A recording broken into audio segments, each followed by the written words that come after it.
আসসালামু আলাইকুম। শারীরিকভাবে অনেকটাই অসুস্থ থাকার কারণে চলে গিয়েছিলাম রাজশাহীতে ডক্টর দেখাতে। তো রাজশাহীতে গিয়েছিলাম আমি পপুলারি ডক্টর দেখাতে গিয়েছিলাম আমি আর আমার বর। তো আমাদের ডক্টরের সিরিয়াল ছিল সকালবেলা, কিন্তু পরবর্তীতে আমরা জানতে পারলাম যে ম্যাম ওই দিন সন্ধ্যা 7টায় বসবে।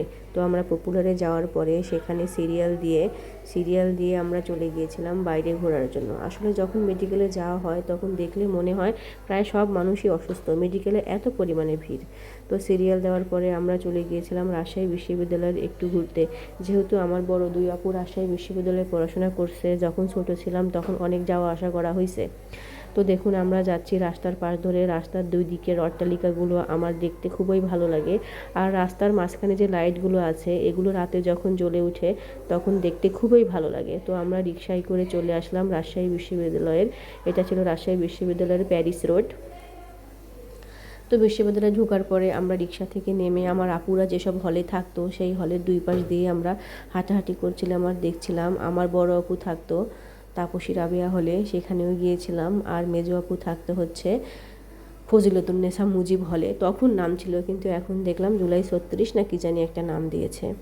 তো আমি আর আমার বর এভাবে বিশ্ববিদ্যালয়ের মধ্যে হাঁটাহাঁটি করছিলাম আর চারপাশে গাছগাছালি ফুল ফল সব কিছু দেখছিলাম, পরিবেশটা দেখছিলাম। অনেক দিন পরে বিশ্ববিদ্যালয়ে যাওয়ার পরে অনেক ভালো লাগলো, যেন পুরাতন স্মৃতিতে ফিরে গেলাম। বড় আপুদের হাত ধরে যখন ছোটোবেলায় বিশ্ববিদ্যালয়ে ঘুরেছি বা যখন অ্যাডমিশন দেওয়ার জন্য গেছি তখন আপুদের কাছে গেছি, সেই সব দিনগুলোর কথা মনে পড়লো।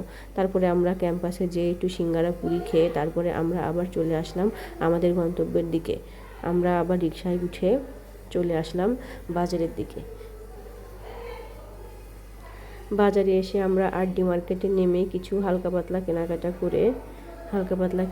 করে ঘোরাঘুরি করে চা খাওয়া হয়েছিল।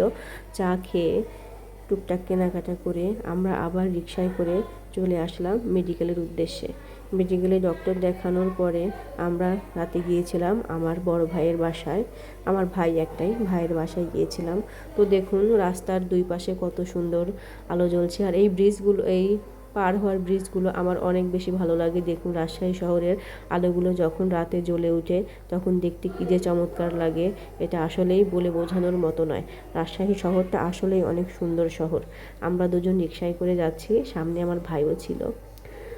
কিন্তু আগে যখন রাজশাহীতে আসছি তখন দেখছি রাজশাহীর রাস্তার দুই ধারে এক টুকরো ময়লাও থাকতো না, একটা কাগজও থাকতো না। কিন্তু রাজশাহী শহরটা এখন অনেক বেশি নোংরা হয়ে গিয়েছে, চারদিকে অনেক বেশি ময়লা আবর্জনায় পরিপূর্ণ হয়ে গিয়েছে।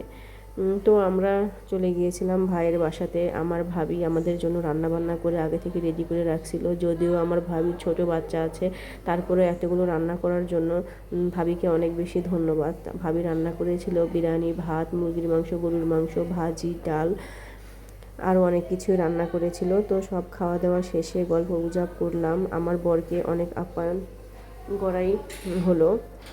তো সব কিছু মিলিয়েই চেষ্টা করি ভালো থাকার জন্য। দোয়া করবেন আমি যেন তাড়াতাড়ি সুস্থ হয়ে উঠতে পারি। আর আমার ভিডিও যদি ভালো লাগে অবশ্যই লাইক কমেন্ট করে পাশে থাকবেন, আশা করি।